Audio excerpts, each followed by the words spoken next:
Olá pessoal, hoje vamos falar sobre um filme que dividiu opiniões, Carros 2, lançado em 2011.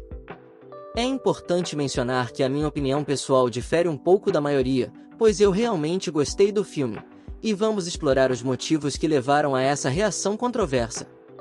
Carros 2 é a sequência do aclamado filme Carros da Pixar, que conquistou uma legião de fãs com sua história encantadora sobre amizade, lealdade e superação. Então, é compreensível que as expectativas para a continuação fossem altas. Uma das principais críticas dirigidas a Carros 2 é que ele se distanciou do foco principal do primeiro filme, que era a jornada de amadurecimento e autodescoberta do protagonista, Relâmpago McQueen. Em vez disso, o filme se concentrou mais no personagem coadjuvante Matt, o adorável guincho de reboque. Essa mudança de protagonismo pode ter sido um dos motivos para algumas pessoas se sentirem desapontadas. Além disso, a trama do filme abraçou um tom mais voltado para espionagem e ação, em vez do senso de amizade e conexão emocional que o primeiro filme proporcionou. Essa mudança pode ter deixado alguns fãs saudosos do sentimento nostálgico e da sensibilidade do original. Outro ponto de crítica foi a complexidade da história.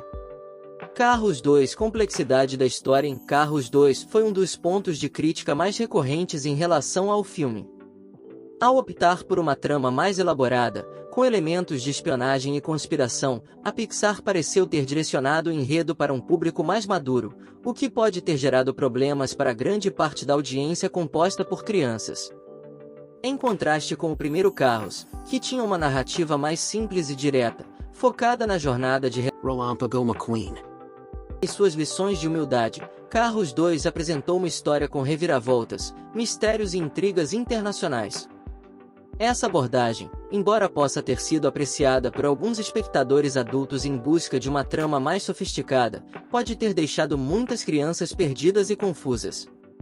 A complexidade excessiva pode dificultar o acompanhamento da história por crianças mais jovens, que podem ter tido dificuldade em compreender os detalhes e motivações dos personagens e as nuances da trama.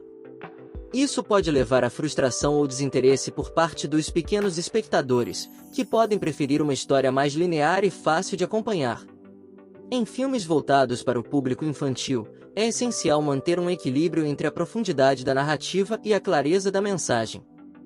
Enquanto algumas animações conseguem atingir esse equilíbrio de forma brilhante, Carros 2 pode ter ido além do que muitas crianças conseguiram acompanhar.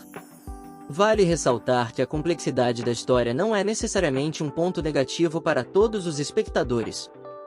Alguns adultos podem ter apreciado a trama mais elaborada e as reviravoltas, vendo isso como um elemento que adiciona camadas ao filme. No entanto, é importante lembrar que o público principal dessas animações, em sua maioria, composto por crianças e suas famílias, e é essencial manter em mente a capacidade de compreensão desse público mais jovem. Tom mais maduro. Enquanto o primeiro Carros tinha uma abordagem mais leve e familiar, Carros 2 apresentou um tom mais maduro e sombrio. A temática de espionagem internacional, conspirações e até mesmo a presença de armas pode ter tornado o filme menos adequado para o público mais jovem. Isso pode ter afastado algumas famílias que buscavam uma experiência mais voltada para crianças. Pessoalmente, eu gostei bastante de Carros 2, mesmo reconhecendo suas imperfeições. Acredito que cada filme tem seu valor e encanto, e o carisma dos personagens e a qualidade da animação foram fatores que me conquistaram. O humor e a ação presentes na narrativa me mantiveram entretido e me fizeram torcer pelos personagens. Portanto, apesar das críticas e das ressalvas, acredito que Carros 2 é um filme que ainda pode ser apreciado por muitos espectadores, principalmente aqueles que estão dispostos a embarcar em uma aventura diferente dentro do universo dos carros. Esse foi o vídeo pessoal, não se esqueça de deixar seu like e se inscrever no canal para acompanhar mais análises de filmes e outros conteúdos relacionados ao universo dos filmes. Ative o sininho para não perder nenhuma novidade. Agradeço a todos pela audiência, até a próxima pessoal.